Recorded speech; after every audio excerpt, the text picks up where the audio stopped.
चर्चाएं बहुत लंबे समय तक होती रहेंगी, आज भी हो रही हैं। और कहा जाता है 7 बार विधायक रहे, 2 बार सांसद रहे, 3 बार मंत्री रहे और बड़े ज़मीनी नेता थे। ग्राम प्रधान से उठे और लोकसभा पहुँचे। ऐसे बिरले नेता होंगे जो इतना लंबा सफ़र तय करें और फिर भी अपनी ज़मीन से जुड़े रहें। हमारे साथ शेषनाथ यादव जी हैं जो उनके बचपन के साथी हैं और हर गतिविधियों को अच्छी तरीके से जानते हैं। हम उनसे कई मुद्दों पर बातचीत करेंगे और आपके सामने उन तथ्यों को भी लेकर आएंगे, उन सच्चाइयों को भी लेकर आएंगे कि किस तरीके से पार्श्वनाथ जी राजनीति में आगे बढ़े, समाज में आगे बढ़े और जौनपुर को आगे लेकर के गए और लोगों से कैसे जुड़े रहे। शेषनाथ जी नमस्कार। भाई नमस्कार। शेषनाथ जी, पार्श्वनाथ जी को सबसे पहले तो हमें जानना चाहेंगे कि आप किस रूप में याद कर रहे हैं। पारसनाथ जी एक महान नेता भी थे, लोगों में हम लोगों के बीच हमेशा रहा करते थे, सबका दुख सुख बांटते थे। एक कुशल नेता हमारे बीच से चला गया। शायद वो पूर्ति अब कब होगी ये तो हम नहीं बता सकते, हो सकता है कोई हो, लेकिन आज तक न ऐसा यहाँ कोई नेता हुआ किसी भी दल का, न ऐसी किसी ने राजनीति किया जो कभी जात बिरादरी से ऊपर उठकर उन्होंने राजनीति किया। हमेशा ठाकुरों ने उनको विधायक बनाया। शुरुआत में जनता दल जब बना, बीपी सिंह का बना, उस समय ठाकुर आगे बढ़कर उनको विधायक बनाए और वो किसी को काट के कभी चले नहीं। ऐसे नेता के चले जाने से दल का भी नुकसान हुआ है, हमारे जनपद का भी नुकसान हुआ, हम लोगों का व्यक्तिगत नुकसान हुआ। शेषनाथ जी, कहा जाता है कि वो ग्राम प्रधान सबसे पहले बने थे, तो कैसे ग्राम प्रधान बने थे और उस समय कैसे उन्होंने सामाजिक सामंजस्य को बैठाया। पहले तो ग्राम प्रधान हुआ करते थे, उसमें कोई ये पैसा कौड़ी तो आता नहीं था, मुखिया के रूप में कहे जाते थे। जब वो प्रधान थे 10 साल तक वो लगातार प्रधान थे। एक कुशल प्रधान होने के नाते एक बार हुए, फिर दोबारा भी हुए। तब तक बीच में संजोग से उनके और आगे के भाग्य खुल गए, उनको ऊंचाई पर जाना था। ऊंचाई के रास्ते उनके सामने आए, वो प्रधानी से दोबारा इस्तीफा दे दिए। ये नहीं था कि प्रधान दोबारा अरे हार गए हों, इस्तीफा दे के चले गए थे। फिर वो जिला परिषद हो गए, फिर लोक दल बना, लोक दल में उनको टिकट मिला। वो पहली बार इस ब्राह्मण बाहुल्य क्षेत्र बरसठी कहा जाता था, ये ब्राह्मण बाहुल्य क्षेत्र था बरसठी। उसमें एक यादव पारसनाथ यादव जी अपने गुण सहूर से सब बड़ी बड़ी जातियों ने उनको विधायक बनाया। उसके बाद वो जिले के ऐसे नेता हुए कि शायद कोई हो, मैंने शायद कह दिया, किसी को उन्होंने किसी प्रकार का कष्ट नहीं दिया। उनके ऊपर आक्रमण भी हुए, गोली चली घर पे उनको, लेकिन फिर भी उनका कोई बाल बांका नहीं कर सका। अब प्रकृति के आगे क्या है, प्रकृति जैसा भाई साहब का एक पैदा करती है, संहार भी करती है। शेषनाथ जी, कहा जाता है कि दबंग माफिया ये सब नेताओं को उभरने नहीं देते हैं, खासकर जो पिछड़ी जात से होते हैं, दलित जातियों से होते हैं, तो उनका उभार कैसे हो पाया। देखिए, वो न तो माफिया थे, न माफियाओं से उनका साथ था। वो जनता के बल पे ही, हमारा एक बगल में गहली गांव है, वो तपा तपाया पासी था डकैत मोहन जिसका नाम था, जो सरेआम दरोगा की हत्या कर दिया था इसी निगोह में दिन दहाड़े। उसके भी गांव में पारसनाथ जी चढ़ाई कर दिए थे यहाँ के लोगों के सहयोग से। तो माफिया ओफिया किस्म के तो थे नहीं, न तो कि किसी माफिया से उनका साथ था। जनता उनको भरपूर अपना समर्थन देती रही, बल देती रही, यही उनकी महान ताकत थी। और हमारे आपके बीच में कभी उन्होंने ये नहीं जाना कि ये ठाकुर हैं, ये पंडित हैं, ये यादव हैं, ये हैं, सब मेरे। इस रास्ते से वो चले। अच्छा, बरसठी से जब वो चुनाव लड़े थे, पहला चुनाव लड़े थे, तो उस समय यहाँ का माहौल कैसा था। यहाँ का माहौल जैसे मैंने कहा कि वहाँ इस समय उस समय ब्राह्मण बाहुल क्षेत्र कहा जाता था। और एक पंडित थे जो 2 बार लगातार विधायक थे, राम कृष्ण उपाध्याय तो कभी आते होते नहीं थे, और ठाकुर उस समय उनसे रूठ गए थे। ठाकुरों की चलती थी यहाँ से लेके मैं कठवतिया तक गया हूँ पारसनाथ जी के चुनाव में, तो ठाकुरों ने भरपूर साथ दिया पारसनाथ। और बीसी के सभी लोग, आज जैसे मौर्या हुए हैं, पाल हुआ है, ये सब उस समय ऐसा नहीं था। पारसनाथ जी को सब नेता मान के सब उनको वोट देते थे, और जनता के ही मजबूती से वो इतनी ऊंचाई तक गए, और किसी माफिया ओफिया से उनका साथ नहीं। कहा जाता है कि एक बार धनंजय सिंह के भाई को जो है, उनको जो है बूथ कैप्चरिंग या कुछ गड़बड़ी करते समय मारना पीटना भी पड़ा था, क्या ऐसा हुआ था? नहीं, मारपीट नहीं किए थे, वो राजनीति के कुशल खिलाड़ी थे, मारपीट के पीछे नहीं जाते थे।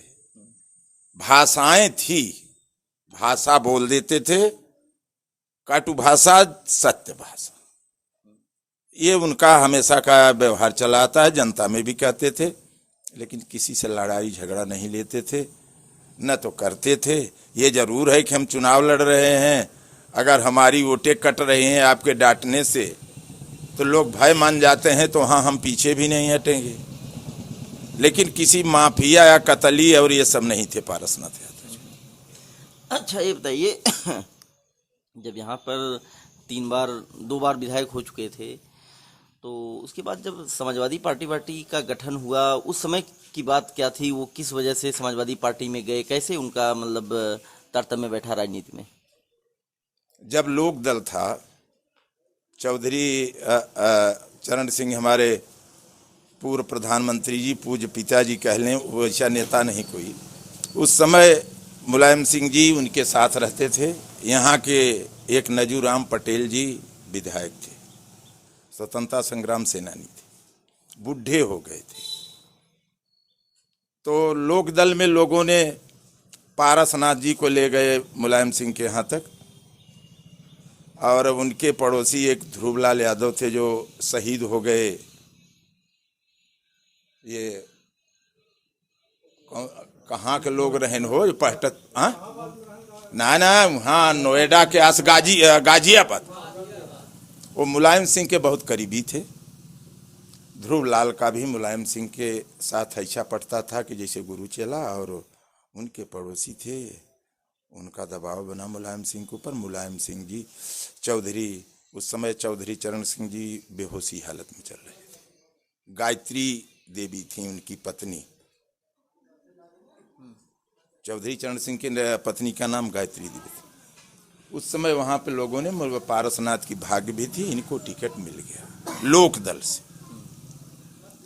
तो पहली बार लोक दल में ये जीत अपना दर्ज कर ली।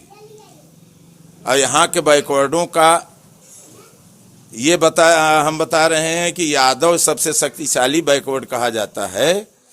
कई गांव हम आपको आज भी बता सकते हैं कि वहां के यादवों की वोट नहीं पड़ती थी, चले जाते थे। मतलब ऐसा क्यों होता था? उस समय हावी थे, जैसे ठाकुर बिरादरी हावी थी।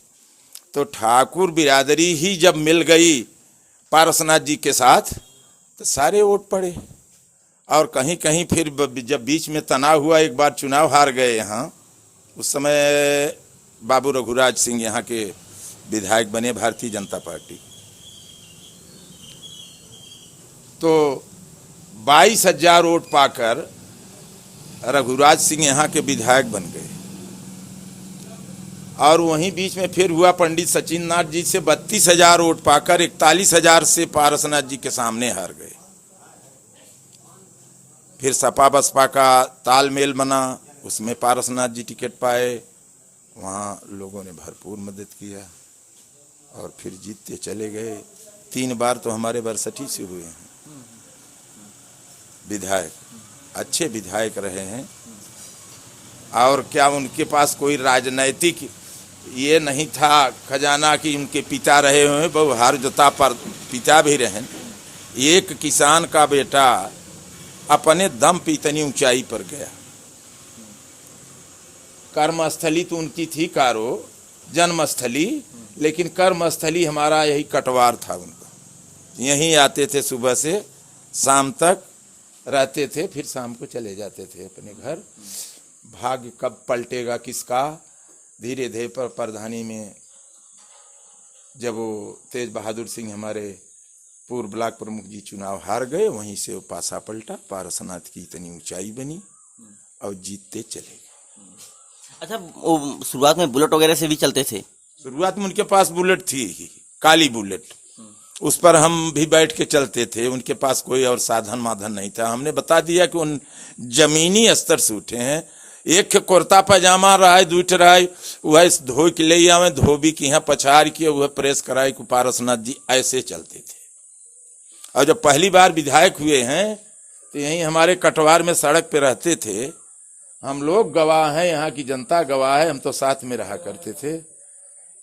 इसी मार्केट से लाइफ बॉय साबुन मंगाते थे, थोड़ा सा तेल मंगाते थे, नहा के वही तेल लगा के तब जीप लिए हैं विधायक के बाद, उसी जीप से चले जाते थे। पारसनाथ कभी आराम नहीं किए जीवन में कि मेरे कुछ लोग होते हैं कुछ अच्छी इच्छा पूरी हो गई जाए यार आराम कर।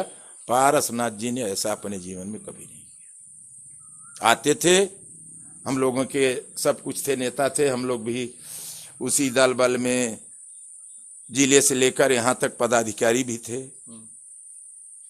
जब सांसद थे तो वहां से चल के आते थे तो हमारे इसी सरसरा में बैठक होती थी, उसमें हिस्सा लेते।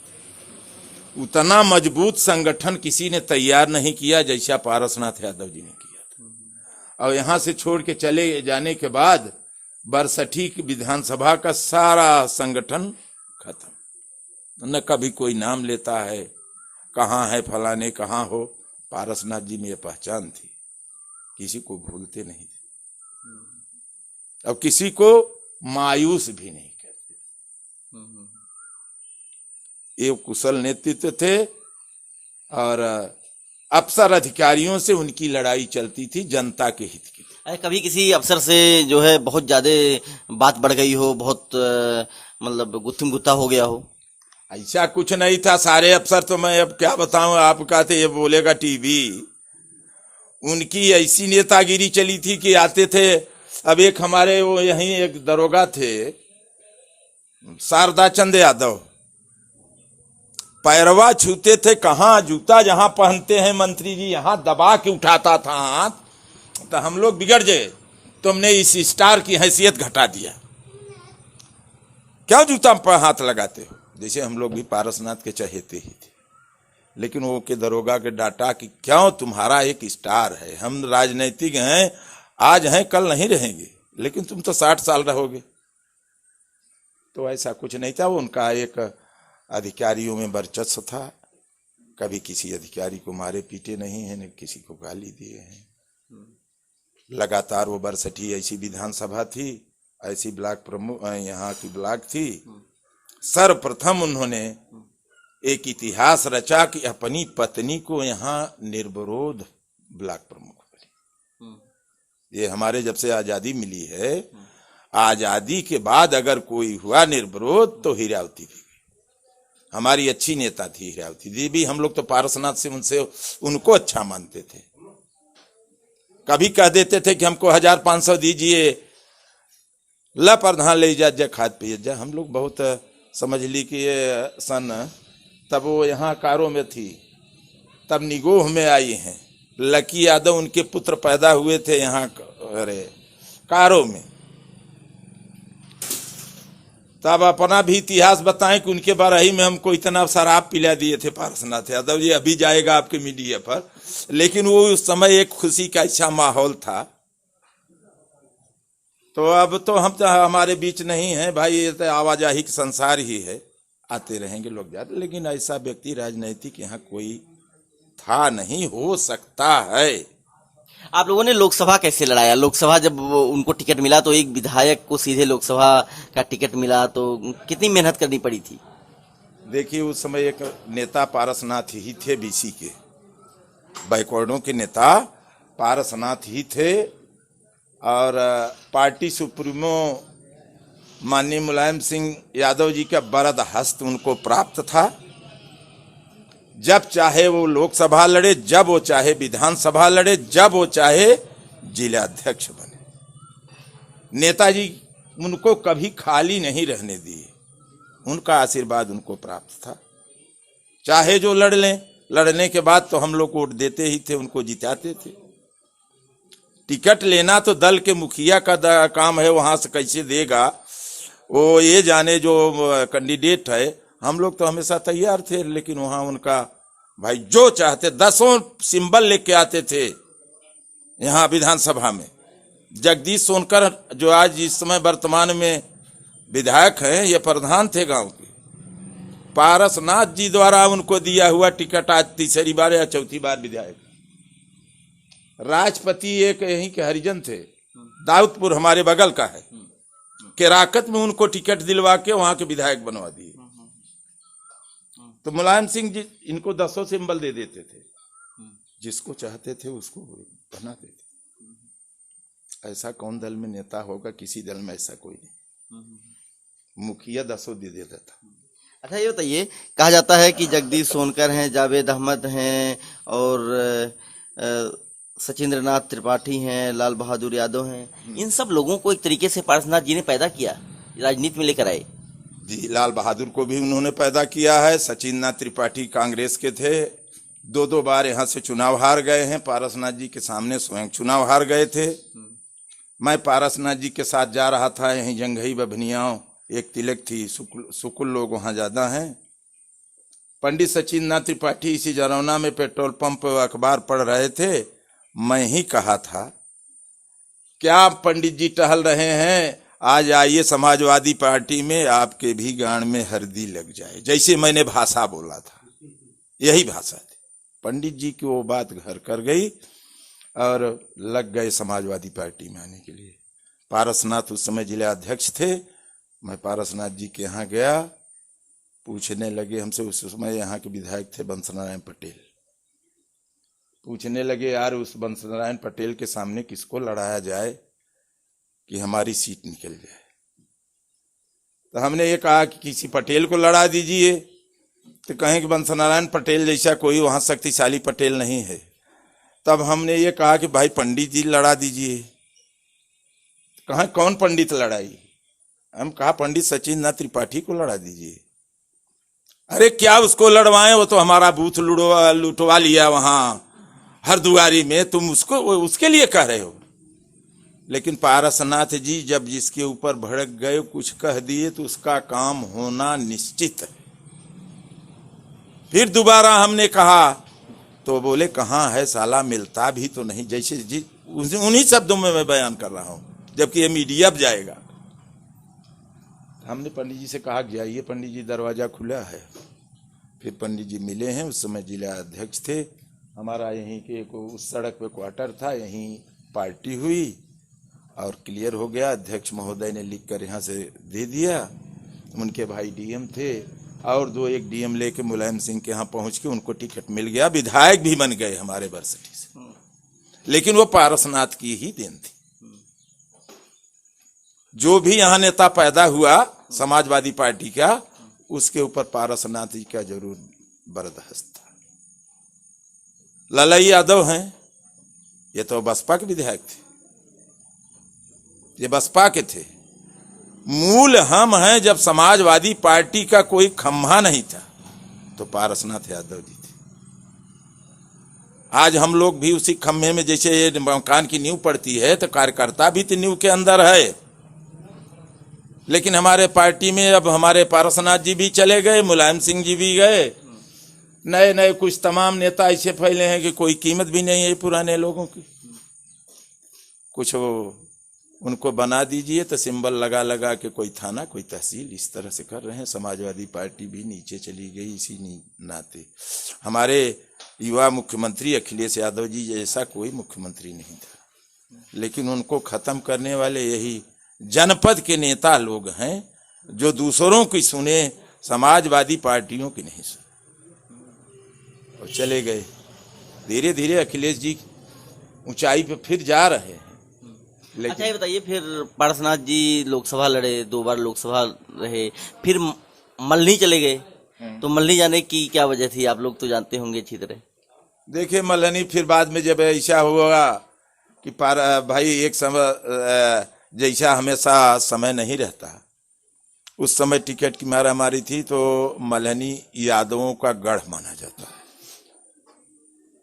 मल्हनी तो नेताजी जहां चाहते थे उनको वहां टिकट देते थे।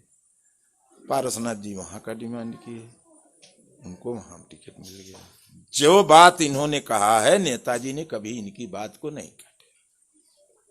जाने की वजह यही थी, वहां से हम धड़ल्ले से जीतेंगे। भाई नेतागिरी में भी तो चालाकी होती है कि हम हारे न जीत जाएं, तो वहां से वो जीते। और इनकी बुराई तो उनके दल के ही लोग हमेशा किया करते थे, लेकिन कोई असर नहीं पहुंचा। अच्छा ये बताइए, 7 बार विधायक रहे, सांसद रहे, तो उन्होंने विकास क्या क्या क्या किया पूरे जिले में? जो पुल बनवाया हो या जो भी बड़े काम हुए हों, वो भी हम आपसे जानना चाहते हैं। देखिए, कई विधानसभा में वो टिकट लिए, 2 बार सांसद रहे, तो पहला काम तो उन्होंने सद्भावना पुल जो बना यहाँ जौनपुर में, वो पारसनाथ यादव जी की देन है। पलटूपुर में एक नदी पर पुल बनवाए, वो पारसनाथ यादव जी की देन है। यहाँ एक दियावा घाट पे बनवाए, वो पारसनाथ यादव जी की देन है। कूसा घाट पे एक पुल बनवाए हैं, जिसमें नेताजी आए थे आदमपुर, उनके इंटर कॉलेज, तब इंटर ही था, उद्घाटन किए। तमाम ऐसे चुने हुए काम किए हैं, एक दूसरे का आवागमन एक जिले से दूसरे जिले का। कठवतिया घाट वहाँ भी बनवाए हैं, तमाम सड़कें बनवाए। यहाँ कुछ था नहीं, वीरान था। कारो एकदम बॉर्डर का गांव था, भदोही और जौनपुर का। उसके बाद कारो से आप डाकेंगे जनपद भदोही में जाएंगे, वहां से सड़क वो बनवा के ले आए हमारे यहाँ कटवार तक। इधर की सारी सड़कें पारसनाथ यादव की देन है। विकास के नाम पे पब्लिक का भी विकास किए। हम कहीं भी फंस जाते थे, फोन करते थे, हम ही नहीं कोई, 24 घंटे पारसनाथ जी जागते थे, फोन उठा लेते थे। आज के नेताओं की हालत मैं ये देख रहा हूं, फोन ही नहीं उठाते, नहा रहे हैं, धो रहे हैं। लेकिन पारसनाथ जी ऐसे व्यक्ति थे, जब भी लगाइए, कोई भी लगाया उसका उत्तर दिए, काम कराए। ऐसे नेता थे पारसनाथ। अब हमारे बीच से चले गए भाई। अच्छा, धनंजय सिंह और पारसनाथ में कैसा संबंध रहा, सही से बताइएगा। धनंजय सिंह पारसनाथ में एक राजनैतिक संबंध था, न कि आपराधिक संबंध कोई कभी नहीं था। आपराधिक संबंध के धनंजय सिंह माने जाते हैं, वो रहे होंगे, हैं, लेकिन राजनैतिक तालमेल इनका था, न कि पारसनाथ कभी आपराधिक ढंग से काम किए। धनंजय सिंह ने कभी पारसनाथ को हराने का भी काम किया जी। वो बसपा से लोकसभा के टिकट पाए थे और पारसनाथ जी समाजवादी पार्टी से पाए थे। तो उस समय धनंजय सिंह चुनाव जीत गए थे बसपा से, पारसनाथ जी चुनाव हार गए।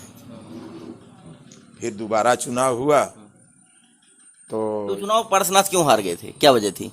अब पारसनाथ जी देखिए, उस समय बसपा का भी वो गढ़ माना जाता है। कौन सा गढ़ माना जाता है? तो वही वहाँ मल्हनी के आसपास वहाँ के लोग जो थे, और समाजवादी की टक्कर हुई, उसमें तमाम अन्य लोग भी धनंजय का साथ दिए। अब पारसनाथ जी समाजवादी पार्टी से भाई चुनाव हार गए।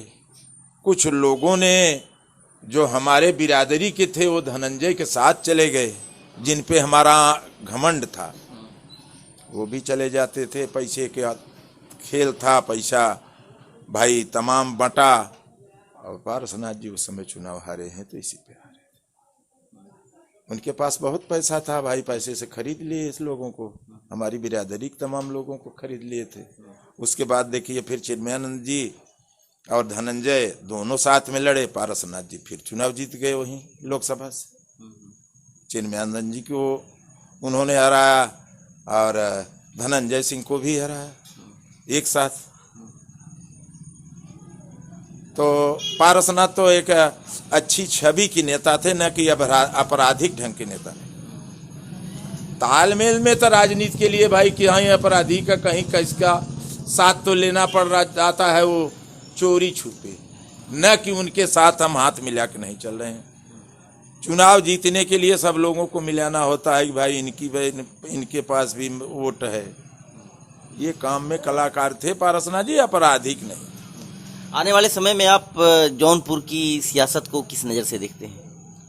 देखिए, अब आने वाले समय में भाई जिस सियासत के सियासी या जादूगर कहें पारसनाथ जी को राजनीति के, ऐसा तो अभी हमें कोई दिखाई नहीं पड़ रहा है। कोई दिखाई पड़े किसी भी दल में, समाजवादी ये कि नहीं हम बात कर रहे हैं, हम हर दल के नेताओं को यहाँ करीब करीब जानते हैं, लेकिन किसी भी दल में उतनी लंबी सोच नेता में नहीं है। हम जाते थे तो हमको निराश नहीं करते थे, ये जाते थे किसी भी राज निराश नहीं करते थे।